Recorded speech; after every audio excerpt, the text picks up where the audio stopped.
Guys, it's Friday night once again, and welcome back to the Man Cave. I'm going to bring Tanya on here with me. Hey, Tanya, Hey, John. are you drinking tonight? Are you drinking hardcore? Yeah, I was drinking hardcore. Are you done with your coffee?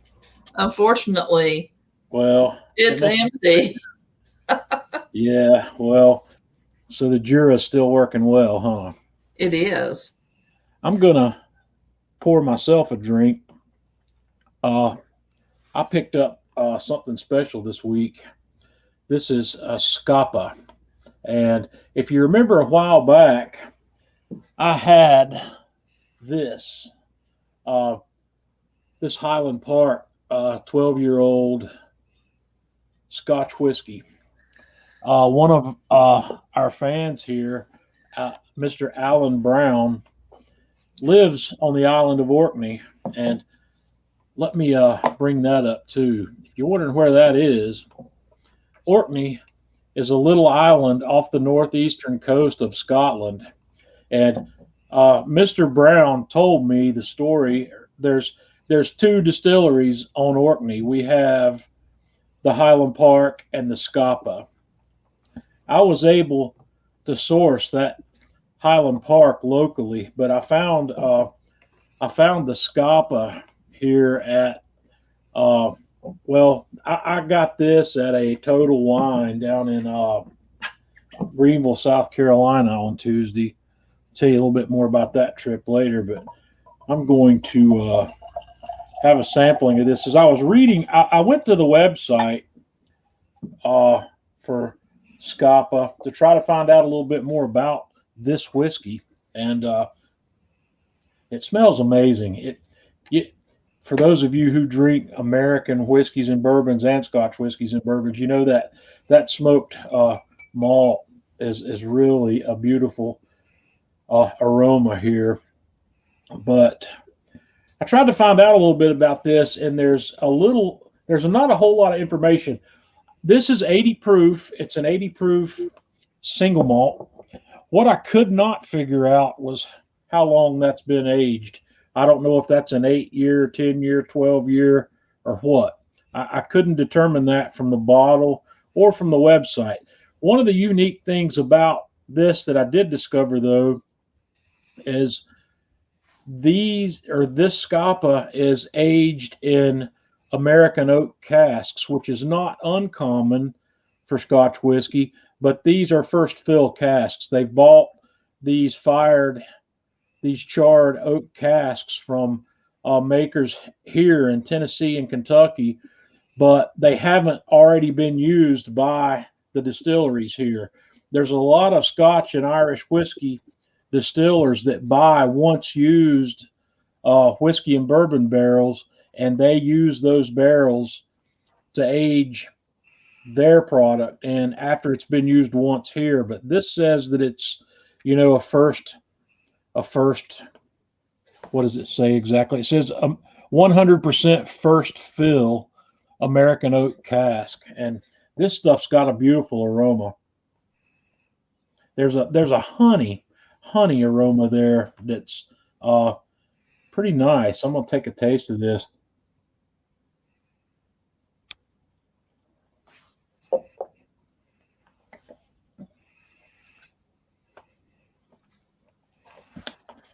Freddie's with us. Avery Wood Oven, Boston.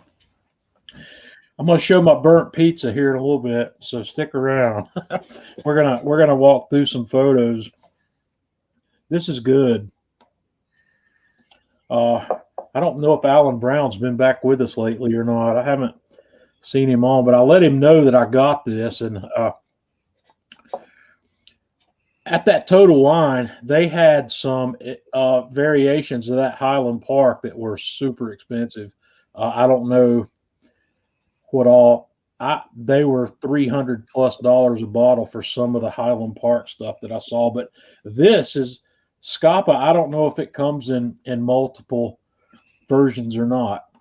I sent Alan a PM a little while ago to ask him which he prefers between the two. and we'll see what he says. I haven't gotten a response back from him yet. Andy's with us from York, Pennsylvania. Captain Morgan.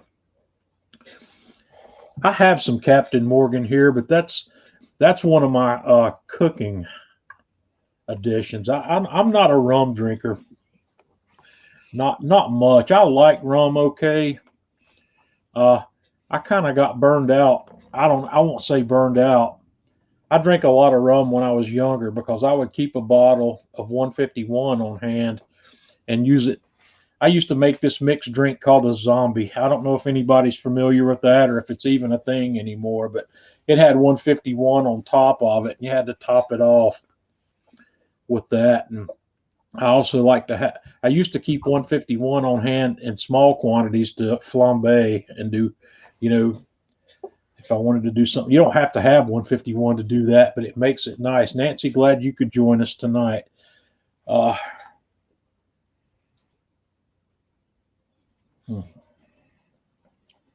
This is smooth. It might be one of the smoother Scotch whiskeys that I've had. I don't have a lot of Scotch. I don't keep a lot of it on hand. But I'm willing to try some. This bottle was not cheap. It was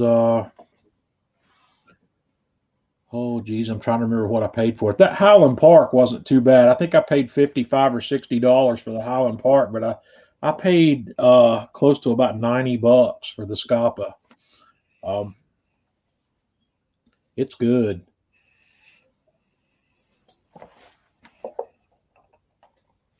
That's going to be a keeper. I'll see if I can get Tanya to try it. I'll try it if it's smooth. I don't think you'd like it, but we'll see. You need to try my Eagle Rare because I think you'd like. If you're going to like anything, you're going to like that.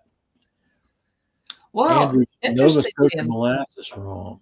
Interestingly enough, when I was a student and I studied over in England, I went to Scotland quite frequently and would go take the distillery tours. And at the end, they would give you a wee drammy. Yeah, wee drammy. That's what this is right here. That's a wee drammy. That's exactly what that is. Ed, glad you could make it with us tonight. But yeah, this is good. I'm impressed with this. I'm glad I bought it. It's another one of those situations where I'm asking myself, do I want to spend that much money on something that I'm not confident that I'm going to like? I said I wasn't going to do that anymore, but after the recommendation I got from Mr. Brown, who lives close to where this is distilled, I had to give it a try. He's biased, I know, because he told me flat out that he really, really loves the Orcadian whiskeys, and there aren't but two of them. But I know now that the Highland Park, that there's some iterations of that I'm probably never going to have, that he can probably get at a fraction of what I have to pay for that. So, all right, we're going to have a look at some pictures. And, oh, not again. Well, while John is getting his picture figured out, fun fact, Sir Gawain of King Arthur Round Table fame was from Orkney.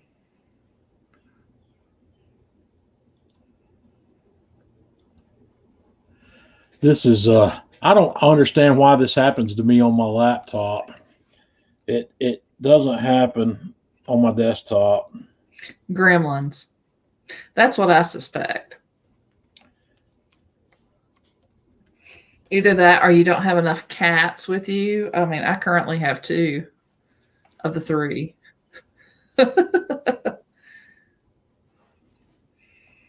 Okay, I'm getting there. The security I have makes it difficult for me to log in sometimes.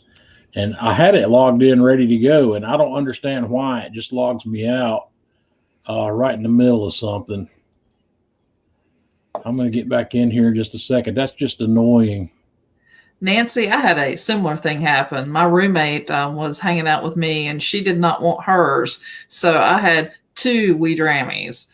And let me tell you what, the rest of the tour was pretty great because right after that we went to Loch Ness, and I swear I saw Nessie. It might have been the distillery tour.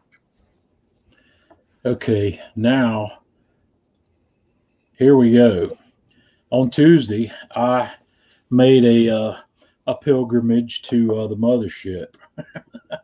I went down to visit the guys at Atlanta Grill Company, and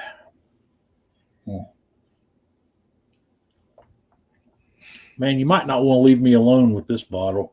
This is good. Okay. And I went down there for a couple reasons. There were a couple of specific things I wanted to buy, and Jason said, "You want to try some Le Creuset?" And I've been looking at this stuff for a while. This, in my opinion, the Le Creuset is probably the cream of the crop when it comes to enameled cast iron. Paul, glad you could be with us tonight also. But last time I was down there, they showed me this new color. I don't know if it's new. It was new to them. They had just gotten it in. This color, this is a flat black, and they call it licorice. And the reason I am impressed with this flat black is because when I put my flame stuff, the lodge stuff that I've got that's red, or my Staub red Dutch oven on the grill, it gets horribly discolored just from the smoke. But on this flat black, it's not going to show up so bad. It's not hard to clean. It's not that hard to clean, but this is not going to show it off. It's not going to show it so badly. But this, what I have here is I think it's a 2 1/4 quart brazier. And what that boils down to is it's a 10.5 inch skillet that's a little deeper than a typical skillet with a lid. And it's got the 2 side handles rather than a long handle. So this guy is going to work very well on my Kamado Joe Classics. It'll work on the, this will also work in my wood-fired oven in the Alpha. But one of the things I intend to do with this is everybody's been asking me to do a paella. And I think I might use this to do a paella with, and I might do that paella on the PK 360 charcoal grill. But this is a really, really beautiful piece of enameled cast iron. The second reason I went down there was to get this pizza peel. I had, when Atlanta Grill Company started carrying the GI metal pizza peels, I asked Jason specifically to get this peel. This is a 12-inch rounded perforated aluminum peel with a 24-inch. I think the handle length on this guy's 24 inches. And that fits very comfortably in the Alpha oven here. And it's also going to work very well in the Gosney Dome if that product ever finds its way to market. So, Alan. Oh, that's a different Alan. That's the not other one from Melbourne. Yeah, Alan. I thought Alan Brown had popped up. So yeah, Alan, welcome aboard. I'm glad you could be with us from down under. Man, that's kind of opposite ends of the world, from Orkney to Melbourne. You know, that's wow. That's 2 Alan Browns at opposite poles here. But this pizza peel is something I've been wanting for a while. This 12-inch round peel fits very comfortably in the Alpha 1, which is my wood-fired oven. I've got a rectangular 14-inch wide peel with the same length handle on it, but the 14-inch is a little uncomfortable squeeze into this oven. So I wanted to get the 12-inch one, and I can also use this. Like I said, if I ever end up with a Gosney Dome, it'll work fine in the Gosney Dome, and I can use this on the Kamado Joe. But with the Dojo accessory, I'm still going to use that 14-inch wide rectangular peel.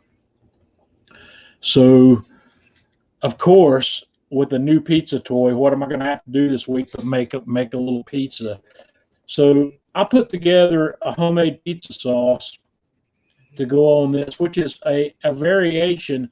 Uh, the two of the pizza sauces I make regularly are from Ken Forkish's The Elements of Pizza book, and I've been most recently just super impressed with the recipe in that book that is only tomatoes and salt. I really love that. That you take that basic recipe, you take a 28-ounce can of San Marzano tomatoes, and what I did was I ran these through my food mill. I've got one of these OXO food mills, and you kind of break these up with your hand a little bit, put a few in there at a time, and you run it through and you end up with, crushed tomatoes. So to this, I added some salt, uh, some oregano, some red pepper flakes, and today for this one, I used a little bit of granulated garlic. Uh, I caught myself at one of these rare times that I didn't have a bulb of garlic around here. So I used granulated garlic, and I just put it all in there and stirred it up and tossed it in a mason jar. And I always try to make this in advance. So I made this, 8 hours ahead of making pizza. And this sauce you can keep this sauce in the refrigerator for a week without any trouble. And if you're not going to use it all making pizza, you can cook this sauce down a little bit and serve it with pasta. It's really good on pasta. It's a little too watery in this version to use on pasta. So what you'd want to do is dump that back into a saucepan and reduce it a bit, and then toss your pasta in it. But so we're going to make pizza. But once again, I just love showing this video. Here I'm running, I've got that thermometer pegged out at about 950 degrees Fahrenheit, and I've got a fire rolling in there. And guys, you don't understand what cooking hot is until you've cooked in this environment right here. I had my deck temperature at about 800 degrees Fahrenheit before I started cooking pizza. And the other thing I did here that's not my norm is this cheese.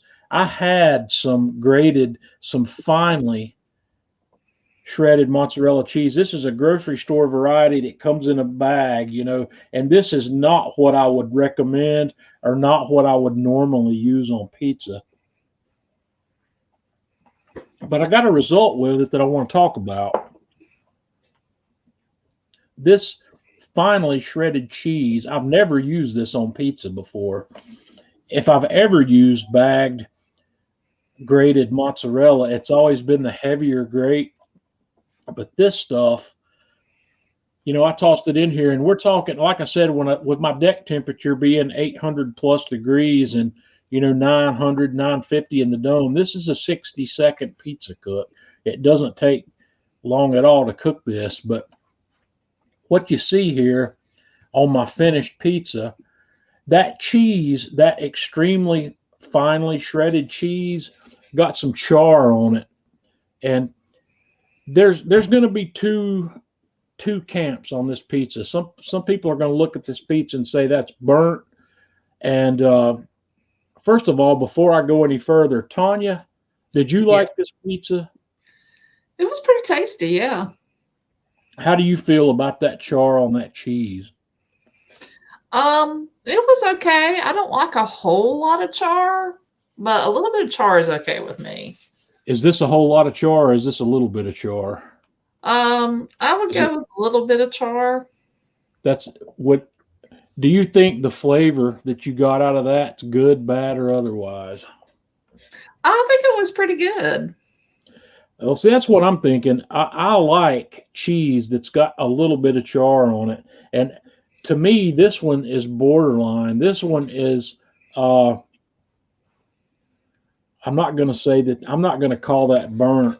Let's see. I'm going to peek over here because I know Yeah, Avery said it's some good looking leoparding, but I got several comments when I posted about this pizza about it being burnt. And there's different camps on pizza. Everybody's not cooking pizza in a 900-degree environment, but I like the flavor you get from some charring on the cheese.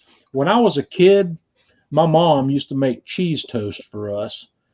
And what cheese toast was a piece of bread with a single slice of American cheese on it, cooked under a broiler in the oven. But mine, I like to leave mine in there till that cheese browned on top and made a friggin' balloon. It made, you know what I'm talking about, Tanya?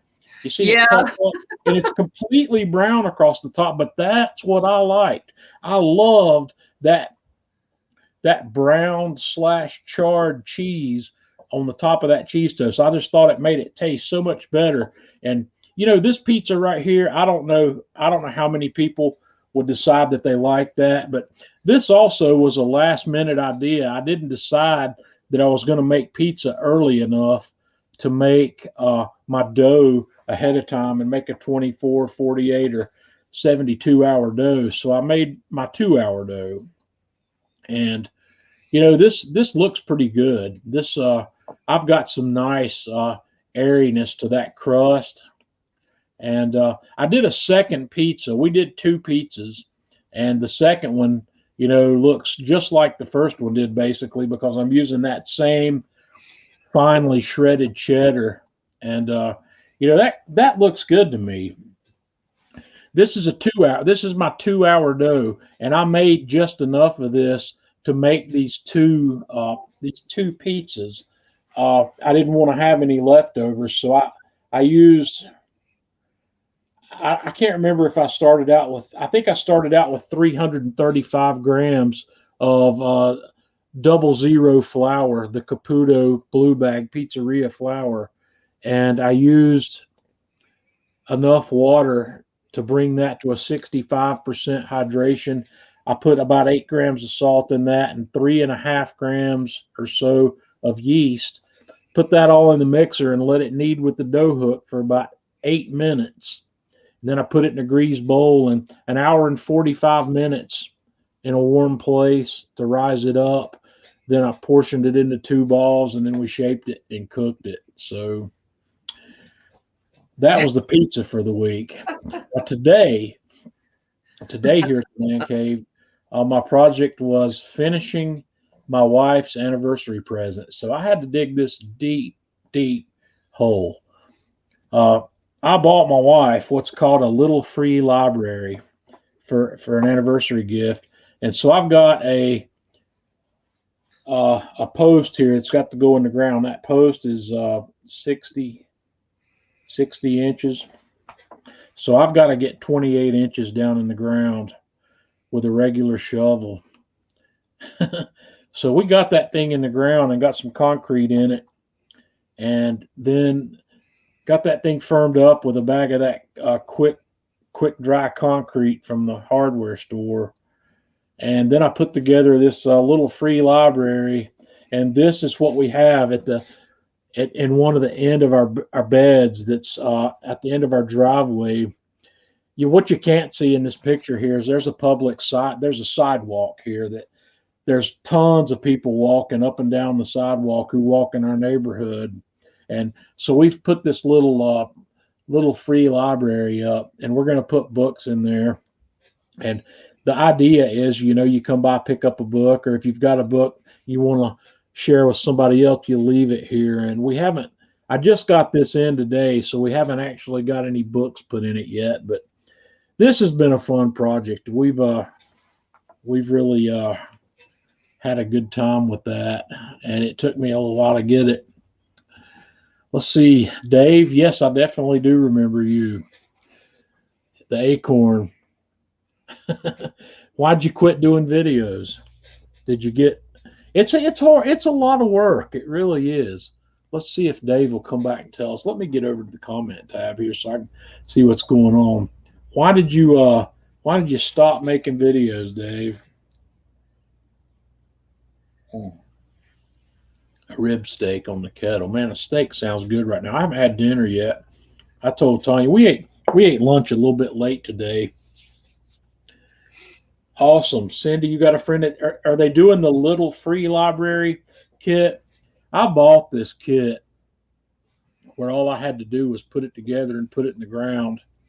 I know a lot of people build their own, so but I'm horrible at building things. Tanya's dad, what I should have done, if I'd have thought about this with enough advance time, I could have got with Tanya's dad and built this thing and not had a whole lot of money in it and built something even nicer probably. But I didn't think about this in time. In fact, I thought about this so late that I was worried. Shyness is no excuse. Dave said he was too shy. Well, I was maybe that way a little bit when I first started, but it doesn't take long to get over that. Andrew's got one of these. So, yeah, there's a lot of people here that are familiar with this concept. I'm really looking forward to getting this up and rolling. I bought a guest book to put in there to go with it. So maybe people will sign the guest blog and leave comments there and whatnot, kind of an old school social media outpost, or if you want to call that. What would you call it, Tanya? I don't know, but it's definitely old school. I kind of like it, a little bit retro. So it should be interesting. Yeah, we just have to make sure we don't put out a good pen, though. Right. I've got the pen. I've got the pen that we got when we voted in November. You remember those pens? I've got mine down here. So we'll put that one out there first until it gets gone, and then we'll put another one out there. Yeah. I may be able to get a bunch of pens from work.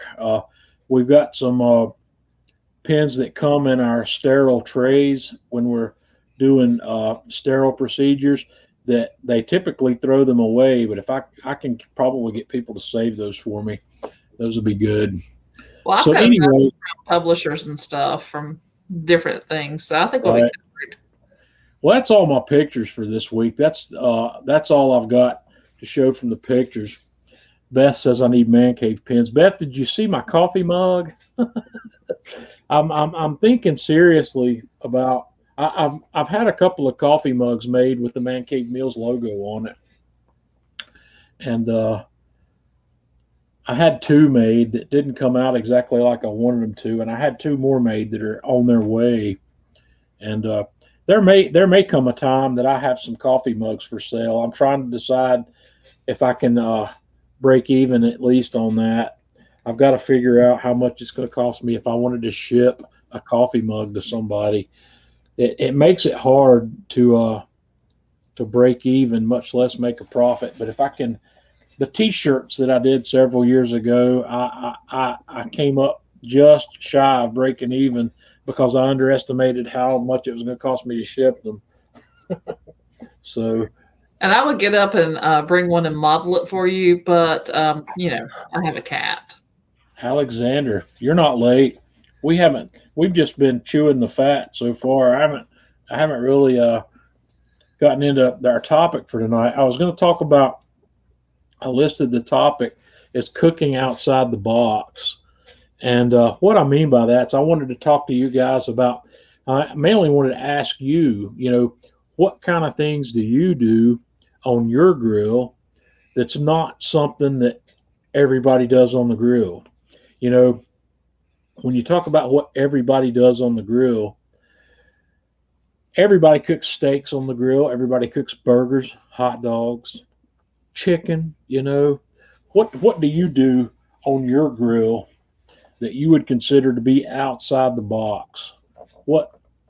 I've done lots of things that I think are outside the box, and the reason I've done these things is to inspire other people to do it. And I think I've done well with that because I've got loads of feedback from people that say, I get emails, instant messages with pictures of stuff people have done, and they're really inspiring. Now, Stephen, yeah, when you talk about inspiring, Stephen Hickey, People sometimes ask me where I get my inspiration, and Stephen Hickey's one of the places I get my inspiration.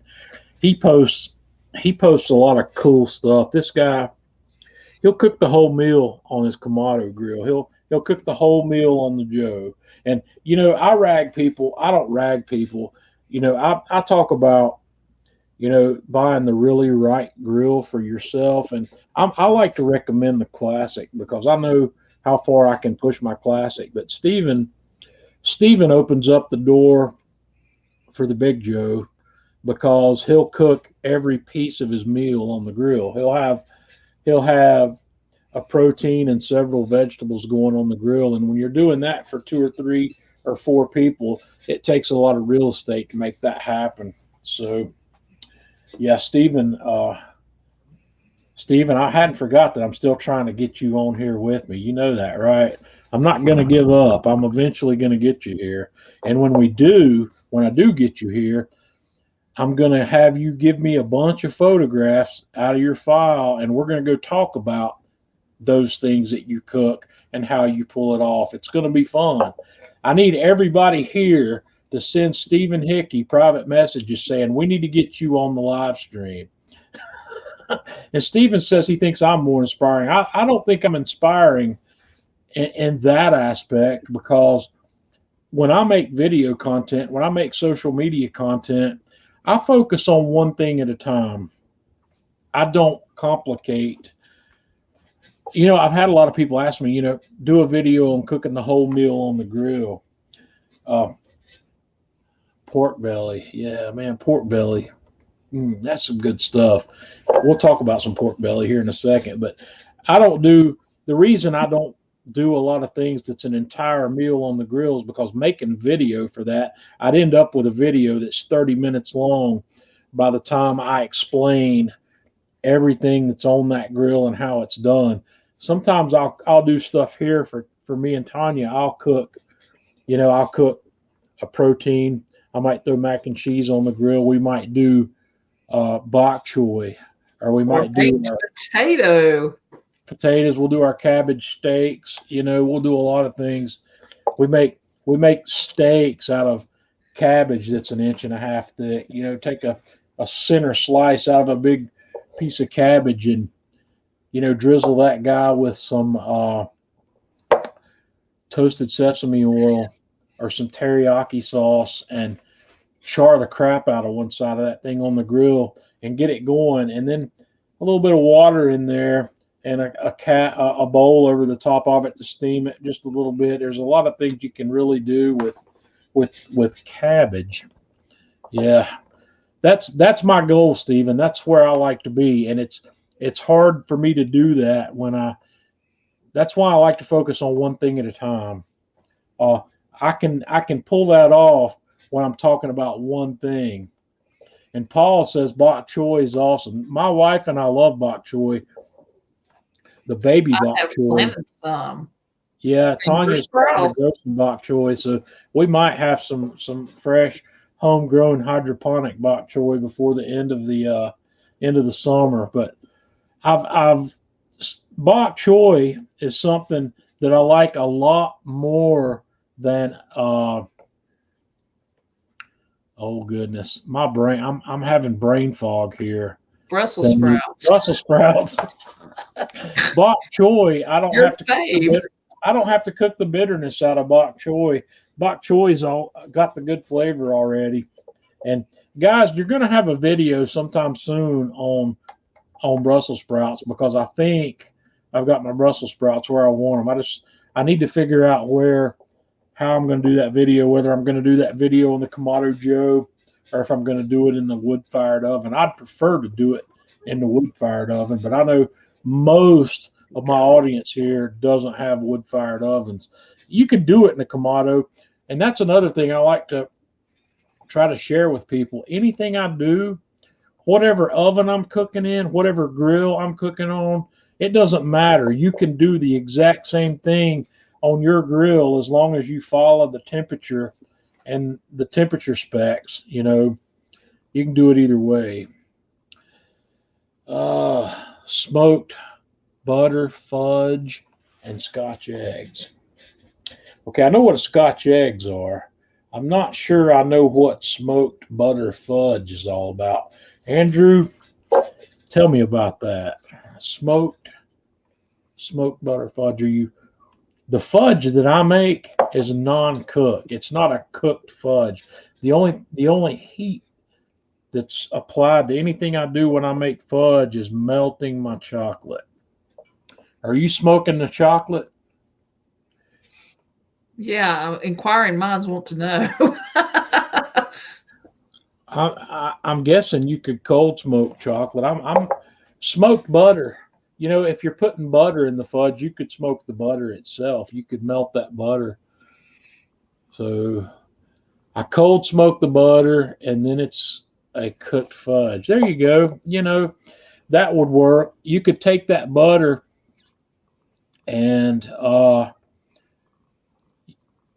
put that butter in the freezer for a little bit and put it on a grater, put it on a box grater and grate it down and put it on a piece of parchment paper, put it in a cold smoke environment where you're exposing a lot of that butter's surface to some smoke, and smoke will stick to butter, no doubt about that.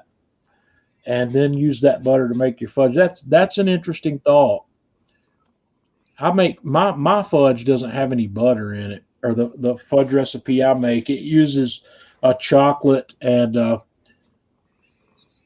the condensed, is it sweetened condensed milk that's in those little Eagle cans that I buy.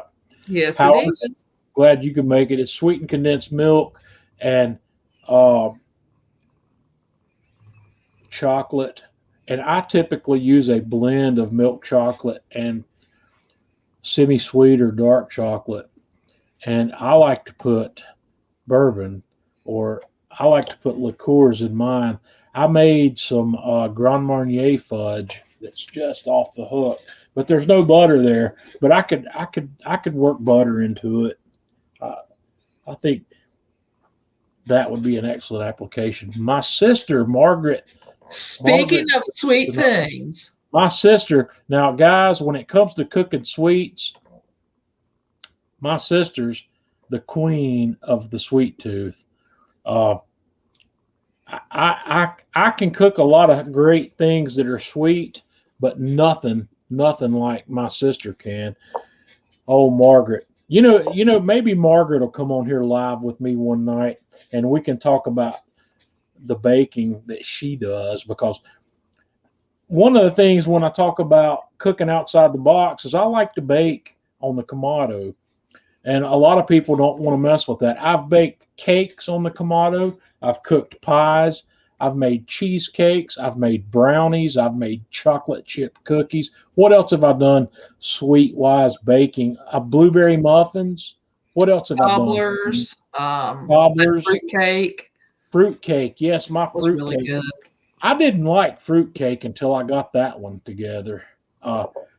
Because I don't like nuts, and everybody's fruit cake's got nuts in it. Mine has no nuts in it. Only So a nut cooking it. right, yeah, that's true. But this nut can put some food on the table from the grill. But those are things that are outside the box. Yes, Thank Andrew, you. I'd appreciate that. Shoot me a PM. I'd like to look at it, and maybe it's something I can get together. So, but outside the box cooking includes baking. And once again, I've told you guys before, I am fortunate enough to have two Kamado Joe Classics, and I've got one of them where I do clean cooking and another one where I cook meat. If you want to do this kind of baking, when you want to do cakes and stuff like that, you've got to be working with a clean grill. The best time to do a cake, a pie, or something like that on your grill is either right after you've done pizza or after you've done a clean burn. You do not want grease residue and fats in your grill that are left behind from meat cooks, because it will not taste good on your pound cake or your apple pie. Tanya, what have I fed you? I know I've baked stuff in the grill before that you didn't like because it had that flavor. Do you remember one specifically? Tell me one. I know I've done it because you've commented on it. Tell me It's like one. licking an ashtray. What's one thing I did that tasted bad to you because I had done it in a greasy grill? I think I'm trying to think back. I mean, you've been doing this for a long time, and I've been eating this stuff for a long time too. Um, one of your pound cakes, I think, had that kind of. Okay, I don't doubt it, and Tanya's got a much keener sense of taste than I do because I eat too much food off the grill. I eat too much stuff that's smoked, and I'm desensitized to it to the point where sometimes I just don't see it. But if Tanya tells me it tastes like an ashtray, I know why. And that's why I've got my Kamado Joe Classic 2. I don't cook meat on that grill anymore, and I only use clean burning charcoals like Royal Oak from Walmart or something like Rockwood. I buy mostly the Royal Oak. Royal Oak is the clean. That Rockwood and Royal Oak are the two cleanest burning charcoals I've ever used. I do not have to worry about those charcoals producing any kind of off flavors on what I'm cooking. I've got no problem cooking sweet baking items in the Kamado Joe using that charcoal in a grill that's clean. So yeah. That time you made those cookies, that Craig's recipes, those were good. Yeah, those were the molasses bacon cookies. She's talking about Big Green Craig. Uh, for those of you that know Craig Tabor, uh, that recipe's on his website, and I made those. I can't remember if I did those on the Man Cave Meals channel or if I did them on Kamado Joe. I think I probably did them on Man Cave Meals. It's hard to remember. It's been a long time. Margaret says keep talking about her bacon. Yeah, my sister makes the world's best uh, oatmeal and raisin cookies. Oatmeal raisin cookies. Yes. No Yes, one else's are as good as Margaret's. they're No one not, and touches they Margaret's. never will be. And Margaret They're won't give up the Margaret recipes. cookies. Margaret will give you a recipe if you ask her, but it won't be the right recipe. There'll be something missing out of it that'll keep yours from being anywhere near what she's making. So early on, in an attempt to woo John, I had this really great idea. I was going to find out what his favorite cookie was, and I was going to make cookies for him, and take them to him, and get your way to the man through his heart. And he's like, "Yeah, these are pretty good, but they're not as good as my sister's." Yeah. It's just like your dad. Your dad's always telling your mom it ain't like my mom's. Yeah, I know. Jeffrey's here asking, is the PK 360 worth it? I want to take that question because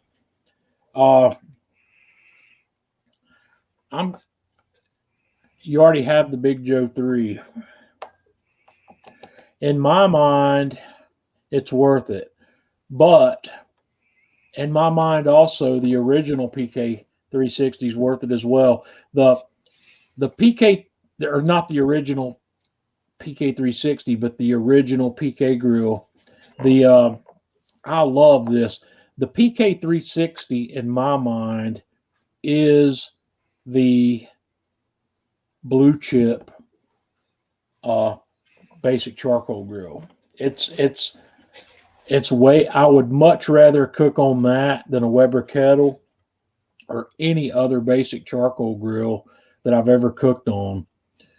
The original PK grill is almost there, but there's a couple of things I don't like about that. And the main thing I don't like about the original PK grill is in the base of the grill, those air vents down there, some hot coals can escape through those air vents and come down underneath the grill.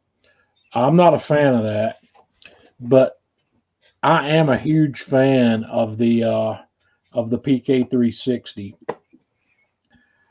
And when it comes to the question of worth, to me, that worth is relative. What's worth it to me and what's worth it to somebody else. There's going to be two different things, obviously.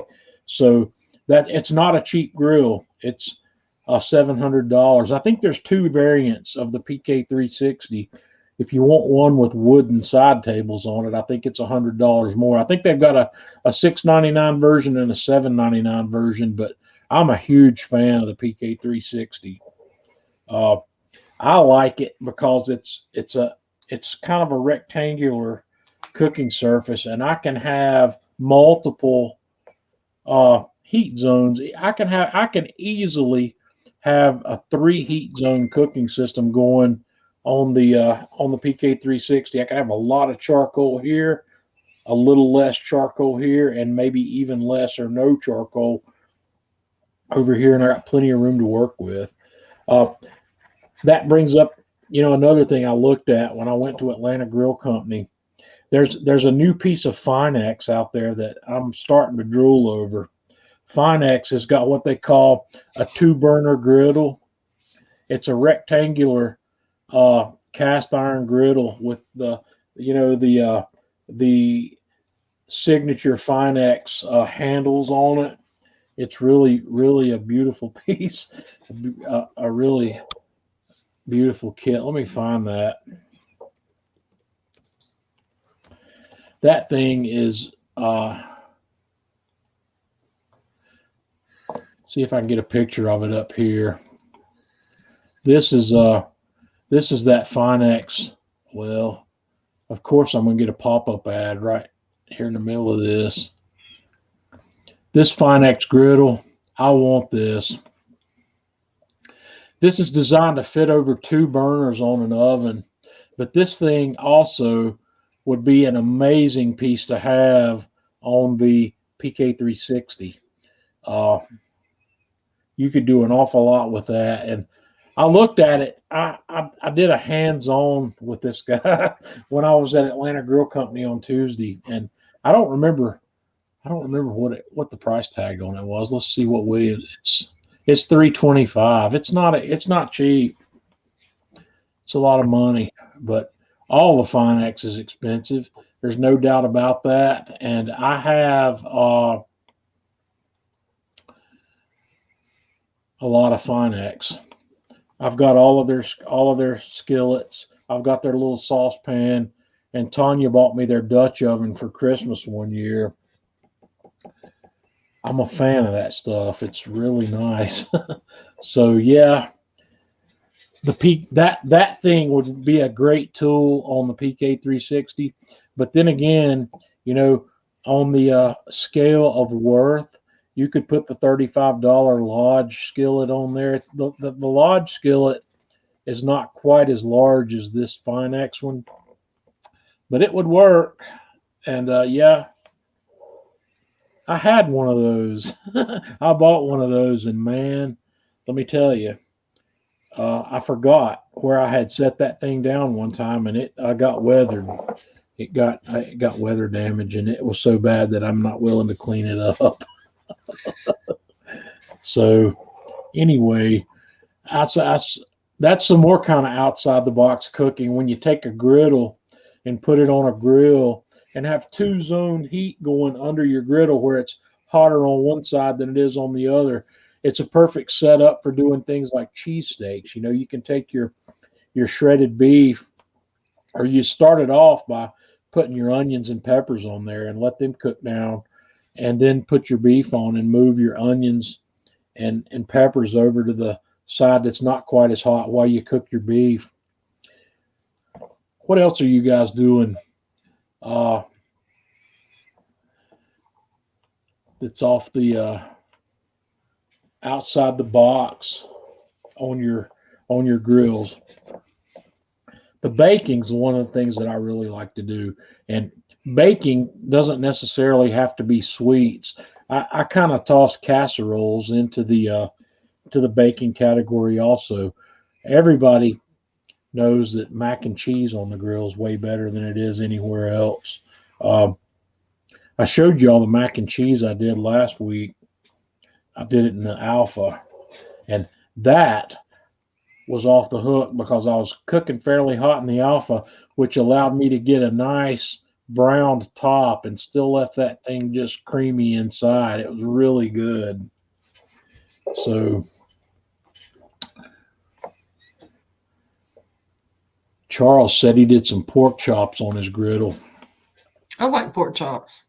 Yeah, I really like pork chops. Cabbage. Okay, Oh, this sounds good. this is yeah, he did this, and I saw the pictures of it. In fact, this is something that this is Chef Eric's. It spins off of Chef Eric Gephardt's. I think they call it the blue coleslaw or the blue slaw. I can't remember exactly what Eric calls it, but this what you do is you take a whole cabbage and you core off the top. You slice it. You take the stem off where you've got a little bit of a flat place on the bottom, and then you core it out. And you stuff that with. I know Eric puts a lot of minced garlic in his. I think there's some bacon in that. I don't remember all what goes in it now without looking at it. And you smoke that guy at 250 for several hours. So yeah, grilled okra, Andrew. Yeah, Tanya's growing some okra, so hopefully, if her okra is no good, I know her dad's probably got some okra in his garden as well. And Steven's broil method on his grill is outside the box. Yeah, that Steven was he was is that the one where he was making the crab dip, making the dip with the soft shell crab? And what he did was he put a hot soapstone over. He had a hot soapstone on one level, and he had a heat deflector underneath it, and he slid his iron pan in there, and then he put hot coals on the soapstone to keep that soapstone really hot, and kind of turned it into a broiler. I think that's what he did, and he made a video of that, and it was a cheese dip that had soft shell crab on it. Soft shell crab is another one of those things that I can't buy. I don't even know where to go look for it. Nobody around here ever has soft shell crab in their seafood case. Tanya, one of these days we're going to have to we're going to make a day run down to the eastern part of the state and buy some seafood. Chuck roast burn ends. That's doable. You can make burn ends out of any cut you want to make it out of that's a typical low and slow barbecue cut. I've made it out of chuck. It's not as good. I don't think it's as good as doing it with pork butts. But you can definitely do it with chuck. You can do it with brisket. My 10-year-old twins have a junior. They love watching their videos with me and told me to tell you. Awesome. 10-year-old twins cooking on a Joe Jr. You need to be posting up some pictures of that. That'd get a lot of mileage with Kamado Joe. They'd love that. 10-year-old twins cooking on a junior. I wonder what they like to cook. What they're putting on there.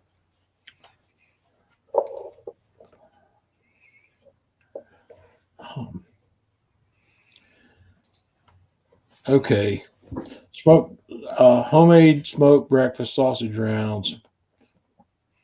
I'm not 100% sure I know what that is, but there's this thing we used to do back in the early days of my barbecue learning. They just called it a sausage fatty. And what you did was you got 2 pounds of ground sausage like Jimmy Dean or any of your varieties of breakfast sausage. It comes in those little rolled tubes, and you roll that out flat into a rectangle on a piece of wax paper or parchment paper, and then you lay in some grilled onions, some caramelized onions, some peppers, some cheese, whatever you might want to put in there. All kinds of stuff you can put in there. And then you roll that guy up into a log and put it in some plastic wrap and give it the twist and turn it into its own big fat sausage roll that's stuffed at this point.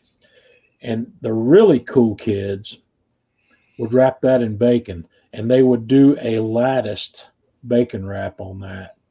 And then you throw that guy. You know, it's been a long time since I've done that. That video is going to have to happen again. That I need to do an Atlanta Grill Company video on that, and that might be something where you actually get to see me use bacon again. You know, I'm the anti-bacon guy. But anyway, when you have that thing cooked, the idea behind that is you slice it up, and a half-inch slice of that on a buttermilk biscuit's off the hook. It's crazy good. So yeah, that gives me an idea. I haven't done a sausage fatty in a long time. That's going to happen. And as an added bonus, if you learn how to do this sort of bacon lattice work, when you and your better half go to the pottery place and they're telling you to make a weave and you're sitting here, trying to weave, and then all of a sudden you hear, "Oh, no, that's so awesome. Look at that. Oh my gosh, you're a natural."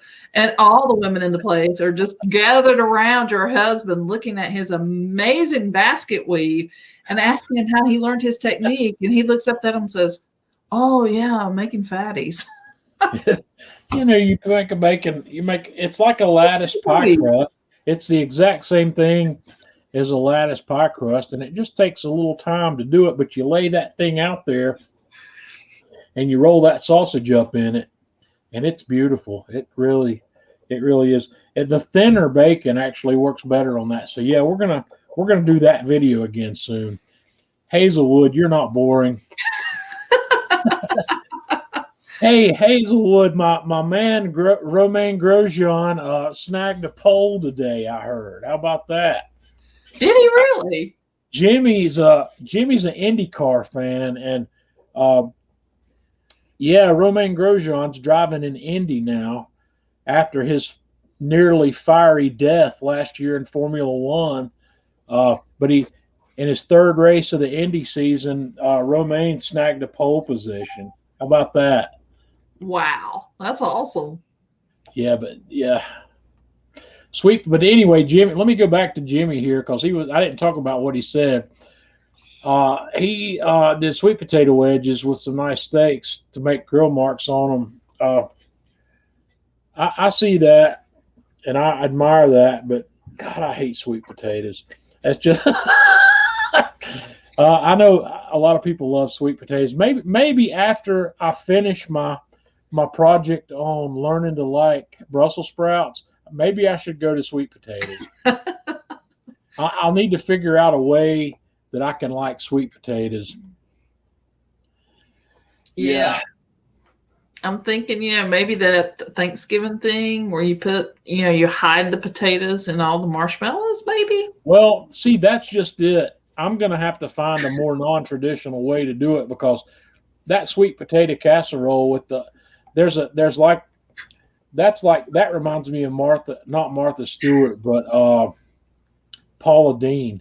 There's enough butter in that and enough marshmallows that you probably can't taste the sweet potatoes anymore. It's just like what I say about broccoli. You can put enough cheese on something where you'll eat anything you don't like, or you deep fry it. Bake a sweet potato pie on the toast. Stephen, we need to talk about that because I have to figure it out because I don't know what it is about I'm not real sure what it is about sweet potatoes that I don't like. I might need to revisit that and figure out. I'm going to make that my next goal after I finish the Brussels sprouts. Yeah. Sweet potatoes. I don't know what it is about sweet potatoes. Tanya, why don't I like sweet potatoes? What is it about the flavor there? Well, this is one time where there's a food that both of us don't like. I don't And that's know. rare. I know it is totally rare. But Yep.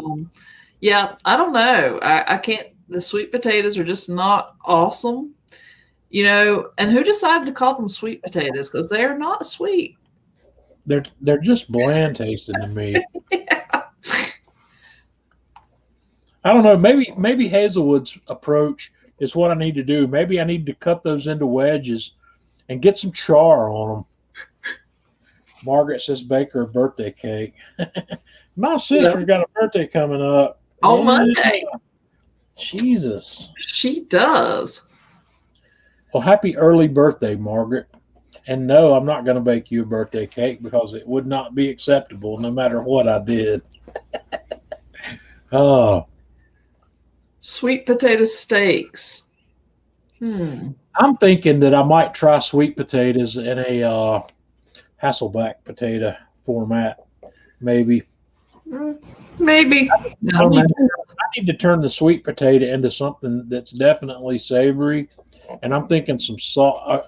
We're going to start out with a good bit of salt and olive oil. Maybe So we can hide it under some chili. no, that would never work. No. My sister, Margaret, do you like sweet potatoes? Let's see if my sister likes sweet potatoes. I think she does. If she does, maybe I can figure out how to get maybe I No, can talk see to her. there? Sweet potatoes Well, suck. so it's genetic that I don't like sweet potatoes. But no, my mom likes sweet I was potatoes. trying to say, I don't recall your mom ever serving sweet potatoes though. She's never served them, but my mom likes them. I know she likes them, and I don't think my dad ate them either. I'll have to ask mom. Mom's still out of town, guys. Mom hasn't. My mom took off on Mother's Day, so we haven't had our Mother's Day thing yet. But I'm going to take Tanya and my mom probably out to dinner. I don't know if I can do it on Monday or not. My mom's coming back from Florida on Sunday, so we'll see if she's up to going out to dinner Monday night. Uh, Andrew's asking about wok cooking over charcoal. I've done some of that. Uh, yeah, I've got the Kamado Joe wok, so maybe I can do something else there. I need to do shrimp scampi, and that's a perfect place to do it. I've done fried rice that way. I did a cauliflower fried rice with the wok that was actually pretty good. It's not really fried rice, but it wasn't bad, you know.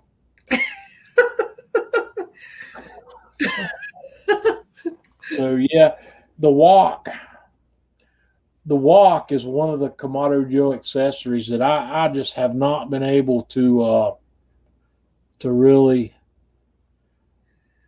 get excited about. I know Stephen Hickey's done some stuff with the wok. Maybe I'll have to get with Stephen and say, Stephen, teach me how to use the wok. Teach me how to do something cool with the wok, because Stephen does a lot of stuff that has an Asian theme. I used to pick on Stephen about his love for gochujang, and until I actually got my hands on some of that, uh, I thought it was kind of funny. But man, that Korean chili paste is something to behold.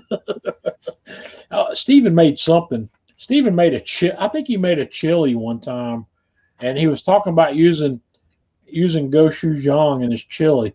And I remember specifically saying, Stephen, chili does not have gochujang in it. And then after that, it just became a joke, and I picked on him about it. And then I bought some gochujang, and it's a Korean fermented chili paste that's off the hook. Uh, if you guys haven't experimented with gochujang, you need to pick some up. And the best place to find it, if you can find it in an Asian market, get that stuff. I can't remember the name brand of the stuff that they sell down at Buford Highway Farmers Market, but that's the one to get. Stephen can tell you because it's the one. I think it's the same one he uses. Uh, but How about the the Swedish meatballs here? Andrews is Swedish, saying in the wok. Swedish meatballs. Well, you could do that in a wok because those are done in a skillet. Uh, Normally, anything you can do in a skillet, you can also do in a wok. Thai and curry. Curry's a flavor that I like that I don't know how to do. I'm a fan of Indian food. And in fact, Tanya and I discovered a new Indian restaurant near us yesterday or the day before that we're going to have to check out. Indeed. Yeah, it's in Hickory. I don't remember what it was called, but I know where it is. And I like Indian cuisine. I like curry. I like that. I like that brand of fire, if I can put it that way. I like I like Indian spicy food much better than I like Asian spicy food. I don't know why. Maybe it's the ingredient combinations they use, the seasoning. Indians, Indian. There's a saffron. I think they have saffron, and I don't know what all goes into curry powder. Maybe I'll have to look at the ingredients on a curry powder jar and see what's in that. It probably says something like powdered curry. And it says spices. Yeah. I hate it when I look at an ingredients list and other spices. There's I can't duplicate something if I don't know what's in it. So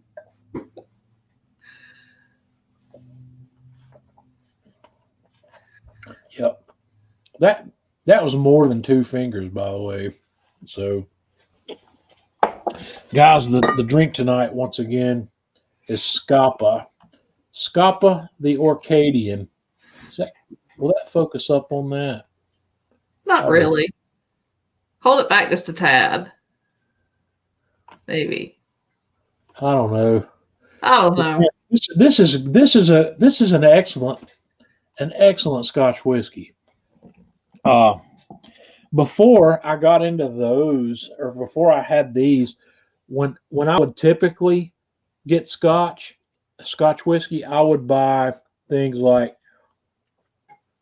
the daily drinker. The go to would be something like the Glenlivet, uh, the 12-year-old Glenlivet. And then when I decided that I wanted to try finer versions of that, I bought Talisker, uh, Lafroig. Uh, Talisker and Lafroig are both excellent. Uh, I don't think either one of them can hold a candle. That the ones I've had, granted, I have not had 20-year Macallan, for instance. I've not had. I don't spend that much money. I never spend that much money, but this Scapa is good, and I need to do a side by side taste test between Scapa in the Highland. Scapa and the Highland Park. These guys, it's hard to see in this Scapa bottle, but this Scapa has a slightly darker color to it than the Highland Park does. So, I don't really know, but I don't drink as much Scotch whiskey as I do Oban. Man, all of the Scotch whiskey's got the peat. There are some great. I wish I remember the name of the video I watched on. I can't remember if it was Netflix or where else, but the brewery, or not the brewery, the distillery they were talking about was. I can't remember. I might have to look those up. Tanya's ready to look at that. She's yawning on me. I've bored her to death already. Well, guys, we've gone 10 minutes over my hour mark anyway. I appreciate you hanging out with me tonight. And once again, Stephen Scapa is an Orcadian Orkney. So yeah, that's I don't know whether you call that Highland. It's not Islay. North of Highland. It's I don't know how you classify this one, but it's from the Orkney Islands. It's one of two distilleries on the Orkney Islands, which is one of them's Highland Park and the other one's Scapa. This is where one of my followers, Mr. Alan Brown, not from Melbourne, but Alan Brown from Orkney. Orkney. Although the Alan Brown from Australia is also a Scotsman. Is he really? Yes, Did he say that? I missed that. he Okay, said well, that. Yes. it's a different Alan Brown, but so I have had Scotch whiskey from both of the distilleries on Orkney now. So yeah, it's Stephen. I'll hang on to some of this because when hopefully I'm going to see you in July. Hopefully we're going to have that little get together in Atlanta, and I'll hang on to some of this and I'll bring some with me where you can try it. Stephen Stephen likes the Scotch whiskeys a lot more than I do, and he'll be able to. I'll put together some samples of this where he can take it home with him. So I've Your also wife's got a lightweight. say what? Your wife is a lightweight. Holy cow. It's been a long day. My Yeah. wife, let me tell you, my wife is on vacation now until like August. But she's Vacation. working her ass off. She's working every day. She's doing schoolwork. So we've got us a little vacation planned. I'm going to tell you a little bit more about that a little bit later. I've booked us a little trip to the West Coast in August. I'll give you some more details on that. That's going to be fun. Or it's going to actually it's going to be more fun for me than it is for Tanya because it's a Pink Floyd related trip. And Beth, you're not kidding. I need more coffee. yeah. The only So thing is, if I drink it now, though, I'll be like jacked up and I some won't be able to go to sleep. sometime probably next month, Tanya and I are going to run up to not Cleveland. Is it Cleveland? No, Akron. Akron. We're going to run up to And Akron. the palace. Yeah, we're going to go to the Akron Zoo. Tanya and I are big fans of the red pandas, and we're going to run up. There's this group of red pandas that they put out videos on about once a week or so from the Akron Zoo. They've got a new exhibit up there called Wild Asia or something like that. And Tanya and I love red pandas, and we follow these. They put out videos once a week. So Tanya and I are going to run up there and meet these 3 red pandas that they have in their habitat. Yes, Coco, Lulu, and Penny. Yeah, we're going to run up. We're going to go to this zoo in Akron, Ohio. So that's probably going to happen next month. I'm not sure exactly. That exhibit opens at the end of May, so we're going to run up there. But guys, I appreciate you hanging out with me. Don't forget, send private messages to Stephen Hickey and tell him that he needs to get his butt on here live with me where we can talk about all that great cooking he does. Guys, I've got nothing on him. I've got nothing on Stephen Hickey. If we can get him on here, we all stand to learn something. So private messages to Stephen, but badger him to come on here with me.